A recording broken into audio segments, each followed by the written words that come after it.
ಮಹಿಷ್ಮತಿ ಸಾಮ್ರಾಜ್ಯದಲ್ಲಿ ಶಕ್ತಿಯ ಜ್ಞಾನರಾಶಿಯ ಪ್ರತೀಕನಾದ ರಾಜಕುಮಾರ ಬಾಹುಬಲಿಗೆ ಇಬ್ಬರು ಅಪಾರ ನಿಷ್ಠೆಯ ಸಂಗಾತಿಗಳಿದ್ದರು.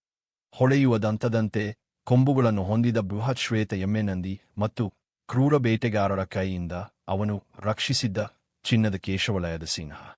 ಒಂದು ಬೆಳಗಿನ ಜಾವ ಅರಮನೆ ಮೈದಾನದಲ್ಲಿ ಬಾಹುಬಲಿ ಕತ್ತಿಯ ಕಸರತ್ತು ಮಾಡುತ್ತಿದ್ದ.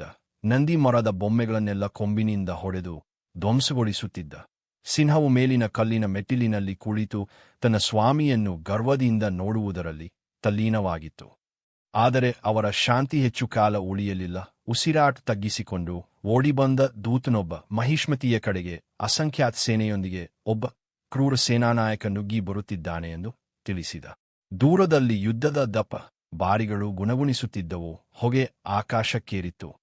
ಬಾಹುಬಲಿ ಕವಚವನ್ನು ಧರಿಸಿದ. ನಂದಿ ನೆಲವನ್ನು ಉಗ್ರವಾಗಿ ಅಗೆದ. ಸಿಂಹದ ಗರ್ಜನೆ ಕೋಟೆಯ ಗೋಡೆಗಳನ್ನೇ ಕಂಪಿಸಿತು. ಶತ್ರು ಸೇನೆ ಯುದ್ಧಭೂಮಿಯನ್ನು ಮುಚ್ಚಿದಾಗ ಬಾಹುಬಲಿ ಕತ್ತಿಯು ಸೂರ್ಯರಶ್ಮಿಯಲ್ಲಿ ಹೊಳೆಯುತ್ತಾ ಮುಂಚೂಣಿಗೆ ಧಾವಿಸಿದ. ಅವನ ಪಕ್ಕದಲ್ಲೇ ನಂದಿ ಮಿಂಚಿನಂತೆ ದಾಳಿ ನಡೆಸಿ ತನ್ನ ಕೊಂಬುಗಳಿಂದ ಶತ್ರು ಸೈನಿಕರನ್ನು ಎತ್ತಿ ಎಸೆದು ಓಡಿಸುತ್ತಿದ್ದ. ಕೋಟೆಯ ಗೋಡೆಯ ಮೇಲಿಂದ ಸಿಂಹ ಯುದ್ಧಭೂಮಿಗೆ ಹಾರಿ ಬಿದ್ದಿತು. ಅದರ ಗರ್ಜನೆ ಶತ್ರುಗಳ ಹೃದಯದಲ್ಲಿ ಭೀತಿಯನ್ನು ಹುಟ್ಟಿಸಿತು. ಉಕ್ಕಿನ ಘರ್ಷಣೆಯ ನಡುವೆ ಬಾಹುಬಲಿ ಶೂರ ಸೇನಾನಾಯಕನೊಂದಿಗೆ ಮುಖಾಮುಖಿಯಾಗಿ ತೂರಾಟ ನಡೆಸಿದ. ಅವನ ಹಿಂದೆ ನಂದಿ ಸೇನೆಯನ್ನು ತಡೆದು ನಿಂತಿದ್ದ. ಸಿಂಹ ನೆರಳಿನಿಂದ ಹೊಮ್ಮಿ ಶತ್ರುಗಳನ್ನು ಒಂದೊಬ್ಬರಂತೆ ನೆಲಕ್ಕೊದ್ದುತ್ತಿದ್ದ. ಸಂಜೆಯ ಕಿರಣಗಳಲ್ಲಿ ಬಾಹುಬಲಿಯ ಕತ್ತಿ ಅಂತಿಮ ಹೊಡೆತ ನೀಡಿತು. ಸೇನಾನಾಯಕರ ಕೈಯಿಂದ ಆಯುಧ ಬಿದ್ದು ಅವನು ನೆಲಕ್ಕುರುಳಿದ.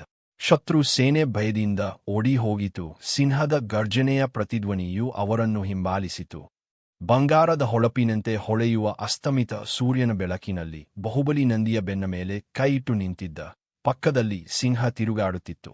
ಒಟ್ಟಿಗೆ ಅವರು ಮಹಿಷ್ಮತಿಯನ್ನು ಉಳಿಸಿದ್ದರು ಮತ್ತು